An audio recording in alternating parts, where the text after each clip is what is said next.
श्रोताओं, आज की पहेली पूछिए। श्रीमान नैन सुखराम जयपुर से हैं। इनकी पहेली इस प्रकार है। 4 अंगुल का पेड़, सवा मन का पत्ता, फल लागे अलग अलग, पक जाए इकट्ठा। श्रोताओं, आप देख रहे हैं भक्ति ज्ञान सागर चैनल। मेरा सभी श्रोताओं को प्रणाम। बोलो जय श्री कृष्णा, राधे राधे। जो भी हमारे नए और पुराने श्रोता हैं, जल्दी से जल्दी हमारे चैनल को सब्सक्राइब कर लें, बेल आइकन के बटन को दबाकर ऑल पर क्लिक कर लें, ताकि सबसे पहले आप हमारा ज्ञानात्मक वीडियो प्राप्त कर सकें। श्रोताओं, पूर्व में भी हमारा भक्ति ज्ञान सागर चैनल चलता था, जिससे आप 1.5 लाख सब्सक्राइबर जुड़े हुए थे, लेकिन YouTube ने किन्हीं कारणों से उसको डिलीट कर दिया।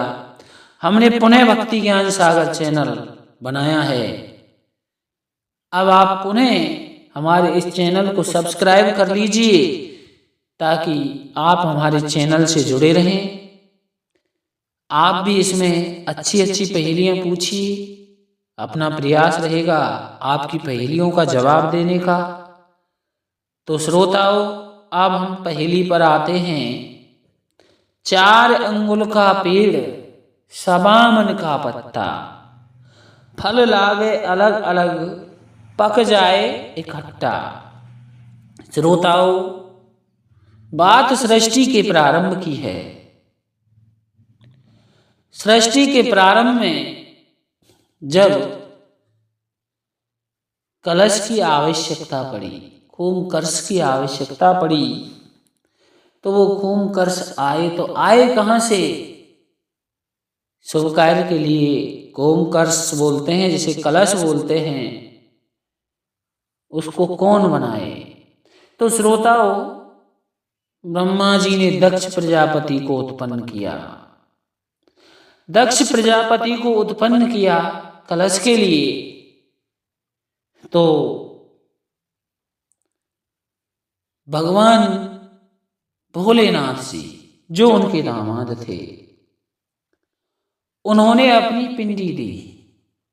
जो महादेव की पिंडी होती है, वो महादेव जी ने पिंडी दे दी। अब श्रोताओं, भगवान शिव शंकर ने उन्हें अपना चक्र दिया।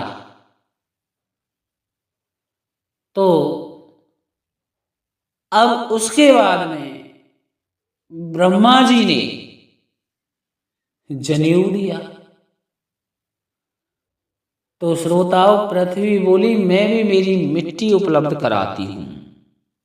जब ये सब चीजें उपलब्ध हो गईं, तो पिंडी को धरती में स्थापित किया और उसके ऊपर चक्र सुदर्शन को रखा। चक्र सुदर्शन के ऊपर मिट्टी रखी, और तब जाकर के दक्ष जी ने कलश का निर्माण किया, जिससे आगे चल के सृष्टि में सहयोग हुआ। तो श्रोताओं, जो वो पिंडी है, वो 4 अंगुल की होती है। आज भी जो कुम्हार बर्तन बनाते हैं, वो एक ऐसा ही लकड़ी का कीला रखते हैं, पिंडी जैसा। तो वो 4 अंगुल का होता है। तो यहां उसको ही 4 अंगुल का पेड़ कह दिया। 4 अंगुल का पेड़, सवा मन का पत्ता। अब जो चाक है कुम्हार का, उस चाक को सवा मन का पत्ता बता दिया। कुम्हार का चाक का जो वजन होता है, वो लगभग सवा मन के आसपास होता है, इसलिए उसको सवा मन का पत्ता बोल दिया। 4 अंगुल का पेड़, सवा मन का पत्ता, फल लागे अलग अलग। अब कुम्हार है, कभी कलश बनाता है, तो कभी मटके बनाता है, तो कभी सरैया बनाता है, तो कभी कुल्ली बनाता है, तो कभी गिलास बनाता है, तो कभी गुल्लक बनाता है। इतनी सारी चीजें बनाता है, वो भी अलग अलग। तो ये अलग अलग फल हो गया। पक जाए इकट्ठा, फल लागे अलग अलग, पक जाए इकट्ठा, इन सबको सुखाने के बाद पक जाए इकट्ठा। तो एक साथ कुम्हार की भट्टी होती है या हवा होता था पहले, आजकल भट्टियां होती हैं, उस हवा में एक साथ सब कुछ पक जाता है। जितने भी उसने फल रूपी बर्तन बनाए सभी को एक साथ पका देता है। तो श्रोताओ, ये पहेली रूपात्मक पहेली है। इसमें आदमी थोड़ा विचित्र होता है कि 4 अंगुल का पेड़, तो 4 अंगुल का पेड़ वो कुम्हार की, जिस पर वो चाक रखता है, हल्की सी कीला होता है। सवामन का पत्ता चाक को कहा गया है। फल लागे अलग अलग।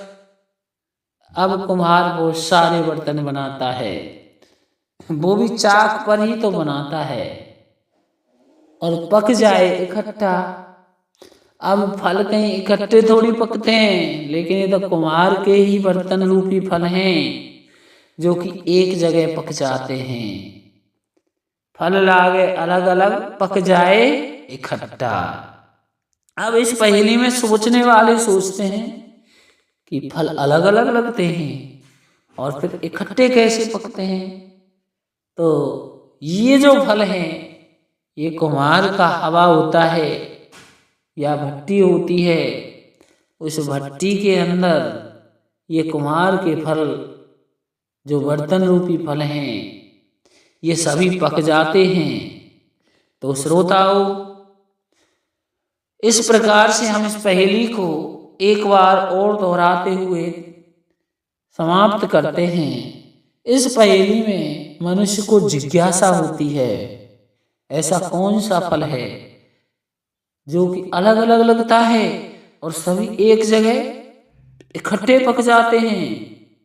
तो ये कुम्हार के बनाए हुए बर्तनों को ही यहाँ फल कहा गया है। 4 अंगुल का पेड़, सवा मन का पत्ता, फल लागे अलग अलग, पक जाए इकट्ठा।